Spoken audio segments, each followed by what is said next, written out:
يا جيدها قروح بدن ما شاء الله ميلها روب كدأي أو جمعة يا روك هاي أرك سوقي أرك والله وقروح أنت اللي بيحكي الرواية هاي والوقت يا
لو halkii lagu dhalay dhayda lagu habiyo dhaxya dhuuqiha dhulka hooyaad dhulduulanay ka soo dhaadhacdee gobolka dulo gobolka jarar gobolka liibaan waad ka soo dhaadhacdeen dhulka hooyaad dhulduulanay ka soo dhaadhacdee halkii lagu dhalay dhayda lagu habiyo dhaxya dhuuqiha dhulka hooyaad dhulduulanay ka soo dhaadhacdee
gobolka city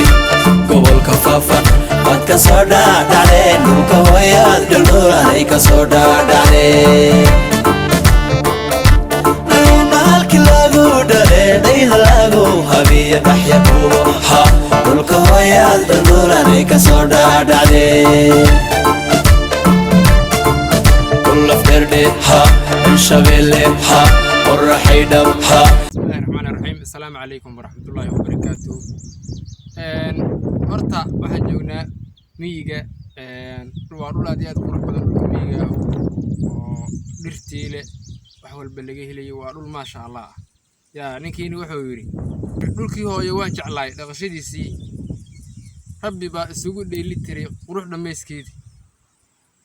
dhaayihii jaleeca mar qura kama dhargaayaan والله دايو ليس كدرجي اللي قربك سعيد وياه أقول يا غرب حاول إنك صدق من وعارك دونتان لكن كم قال ما شاء الله بيجي وقارش كمان روح والبالو أركيا أنت اللي بيح الرواية هين والو أركيا يجنا صومالي إسكعيري ديو ولا الدلا صوبته حوالها عنان الرواية ما يلا الجد اللي واجرتها لكن الرواية هل كان الرواية دي أخطر بدن وهاجري أساسا شيكاتكم مغلي الرواية ولا عيشي dagaaladii wixii waa ka carray laakiin hadda dhulku waa dhul aad iyo aad u qurux badan waa xilliga roobka aad iyo aad ay u qurux badan yihiin geeduhu dhulku caadi maaha waa wax kale weliba dhagaxa hadda waa meeshaan waa dhagax dhulka ciidkii maahan ciid guduudkii maahan waa dhagax geedo badan oo waxaa jiro wax ajaa'ib aad arkaysaa waxyaaba aad la yaabaysaad arkaysaa ninkii magaalo joogane oo aan dadkan weligood aan dhulkan soo aadin waa ficnaanayda dhulka arki lahaayeen waxyaaba aad la yaab dadku arki lahayd waxaan dhihi lahaa dadka magaalo iska fadhiyo magaalada ku daalay war soo taga oo dhulkiina soo booqda oo arka quruxdiisa horta dhulka geedaha caraftooda xataa wax caadi maaha dhulka xataa roobka weli si fiican isma soo raacin saas ay tahay dhulka quruxdiisa waa saa'id waa maasha Allah waa dhul aad la yaabayso wallaahi jaayib weeyaan waa ilaahay awoodihiisa weeyaan roobka markaad arag oo dhulka oo abaar yahay ama aan iska jiidaal yahay oo aan roob ku deyn waxaad leedahay waxay tahay waxay waxaan maba la deyi karaba naqarada roob yar hadduu ku da'o roob ku da'o geligiis baa wuxuu noqaa wax dhaa roon oo cagaar oo la yaabayso waxay dhaheen sirnaagood waxay dhaheen sirnaagood siraadkaa soo saara la yidhi siraadka aa soo saar wax la soo saari karo maaha wax la soo saari karo maaha yaa gabdhaha caadi maaha sirtooda sirnaaga siraadka soo saaraa la yidhi waxaa kaloo la yidhi roob sirtiis maxaa la yidhi dhul sirtiisne roobaa soo saaraa la yidhi dhibic roobaa soo saartaa la yidhi dhulka sirtiisa dhibic roobaa soo saar maxaad leedahay xataa waxaan qalaylka maxaa yeelay waxaan qalaylka maxaad leedahay meeshaan waxba kama socdaanba digil iyadoo ah markii roob ku da'ana waxaa soo yaacay waxaa la yidhi wadaadkana sirtiisa roobaa soo saarta wadaadada sirtooda lacagaa la siiyaa la yidhi inkastoo bini aadamka dhanba ay lacag maanta sirtooda ay lacag soo saarto haddana waxay dhihi jireen waagaas wadaadada haddaad rabto inay wax ku sheegaan lacag sii vloggoonna wuxuu ku saabsan yahay arag dhulkaaga yaa geedaha quruxda badan maasha allah meelaha roob ku da'ay oo nimcada yaa dhulkaaga arag soo eegaya arag walaahi waa qurux yaa qofkii yaqaana xilliga roobka innaba caadi maan meel lagu doorsan karo male marka waa maasha waa barwaaqo ilaahay waa nimco ilaahay waxaan dhihi lahay soomaalida war ka faa'iideysta nimcada ilaahay soomaalidu waxay u badan tahay markii roob da'o oo nimco la helo ay dhexdooda isku waa qalad in dulmiga loo xiiso oo markii maanta barwaaqo la helo ilaahay oo raxmad siiyo roob heshaan inaad dhexdiina isku faataan ama dagaal qabiil iyo waxyaabahaas waa laga fiican yahay xisbiye iyo waxaas ka dhaaf